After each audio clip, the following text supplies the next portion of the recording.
You know, being a composer has always meant, to varying degrees, but to a certain degree, writing music for what's available.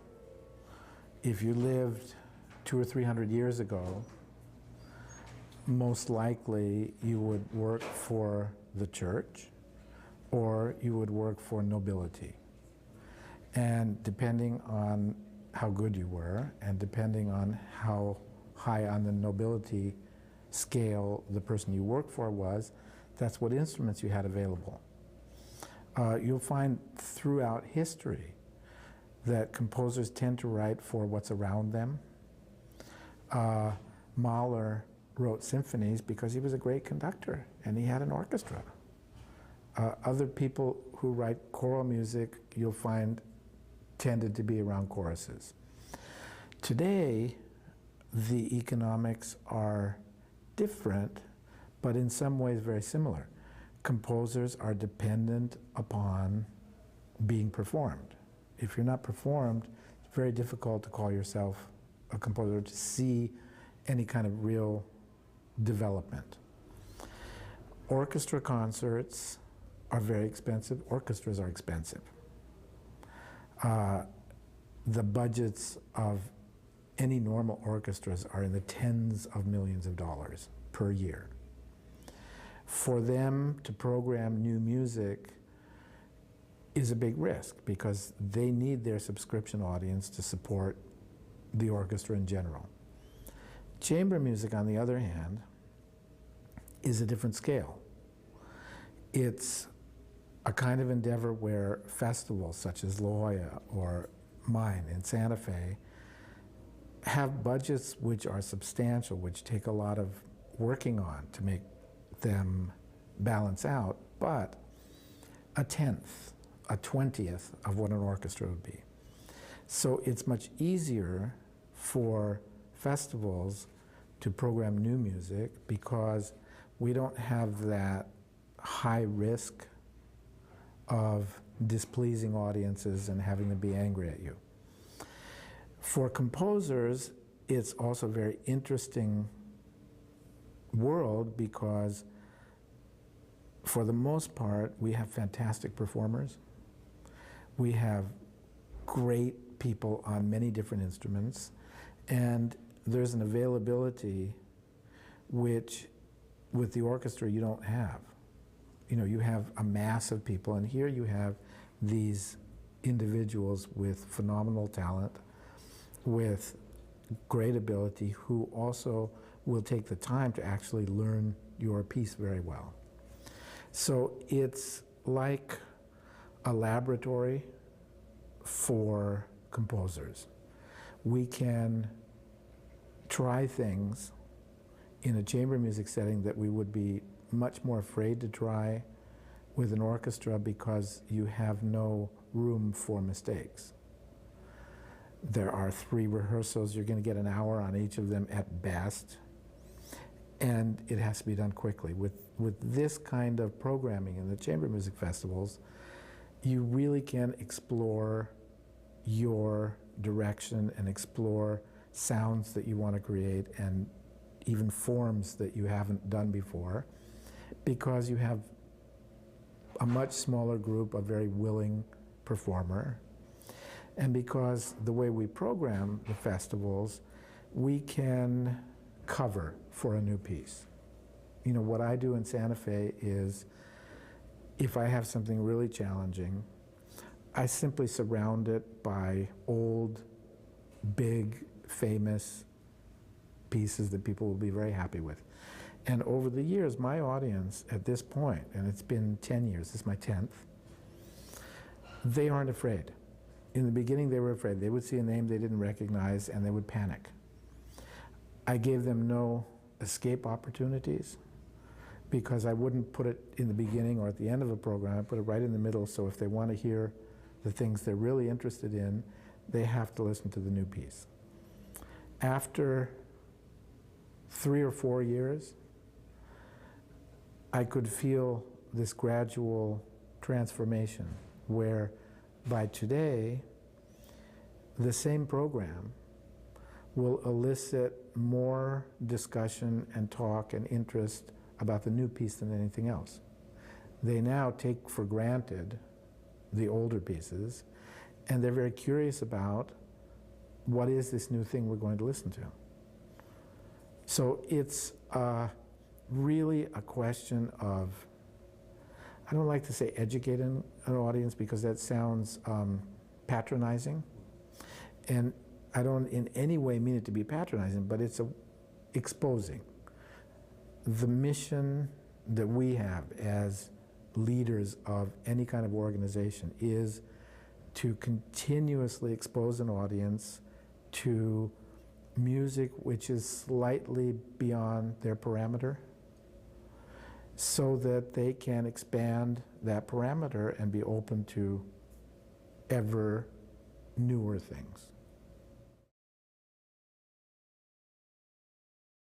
What I really try to emphasize is that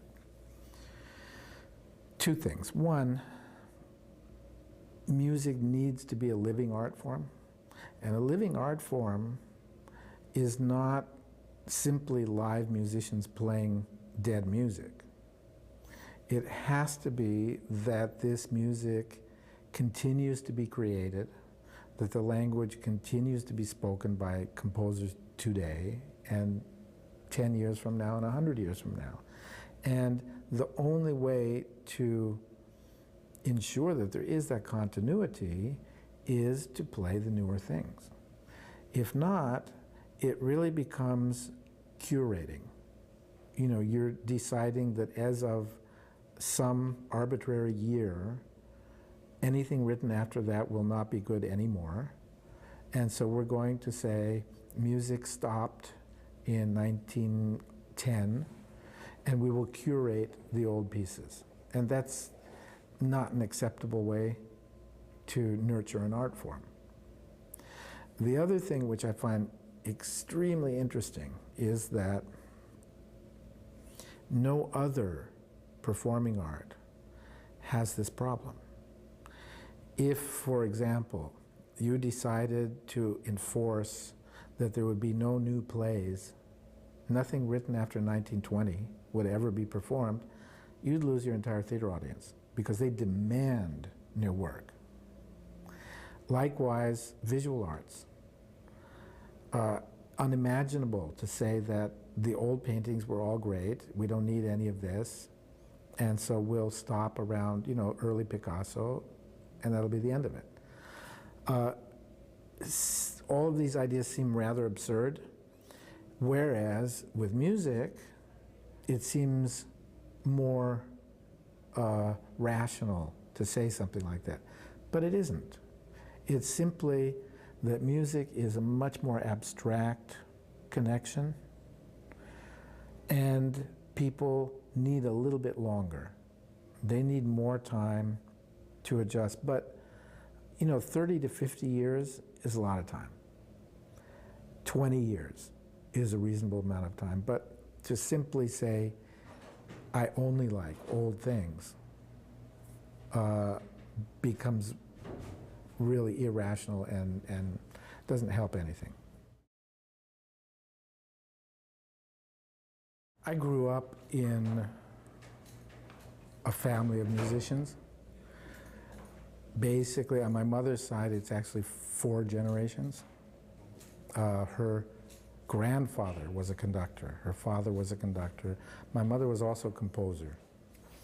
And without a question, my first language, cognizant, understood language, would be music, which I consider a language. It's a sound which imparts information and emotional content.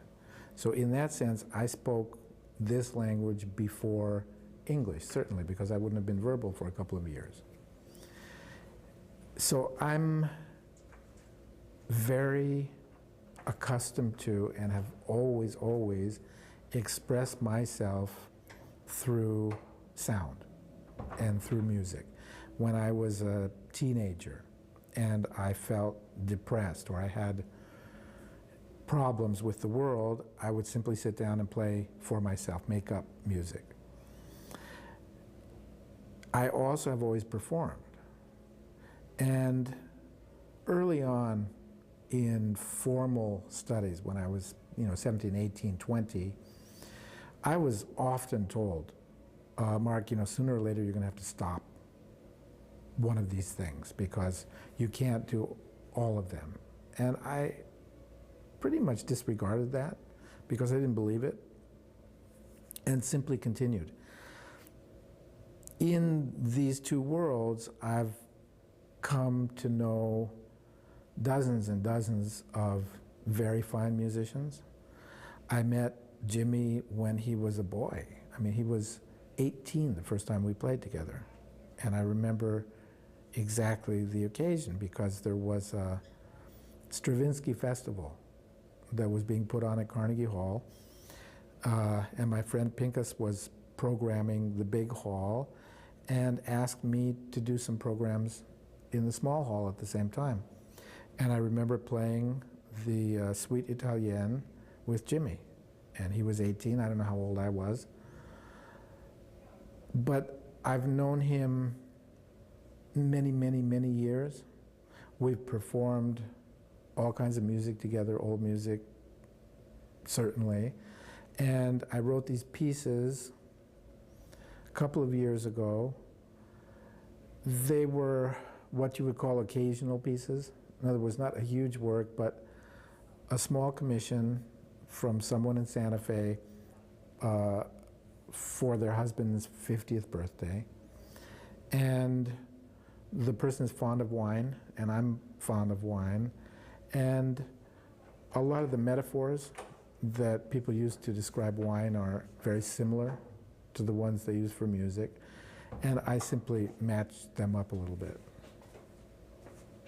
Did you, pardon my ignorance on this, but did you write with Jimmy in mind for this, or no? No, the question of writing with people in mind is an interesting one. In fact, what I have always done is whatever instrument I'm imagining, or whatever set of instruments, I simply write for my ideal.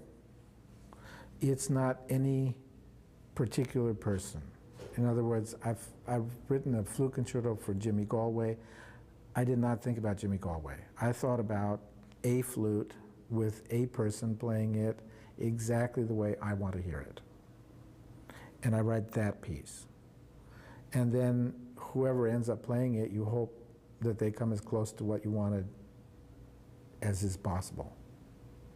But I think the only time you would actually write for a specific person would be vocal, because the voices are so particular. And if you knew, and I've done that, knowing that the singer I was writing for had a couple of notes that were absolutely incredible, I put them in there a lot. I was asked quite some time ago, actually a couple of years ago, when Real Quiet first became this group of 3 players, Felix asked me if I would consider writing a piece at some point. And I agreed to that, not knowing when that point would be, and I actually started thinking about it. And the way that happens is when I have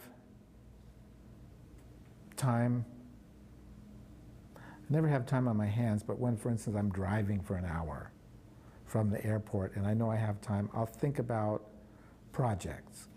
And so I spent quite a bit of time thinking about this group of instruments. And I knew what my personal problems were going to be with it. And they had to do with sustaining sound.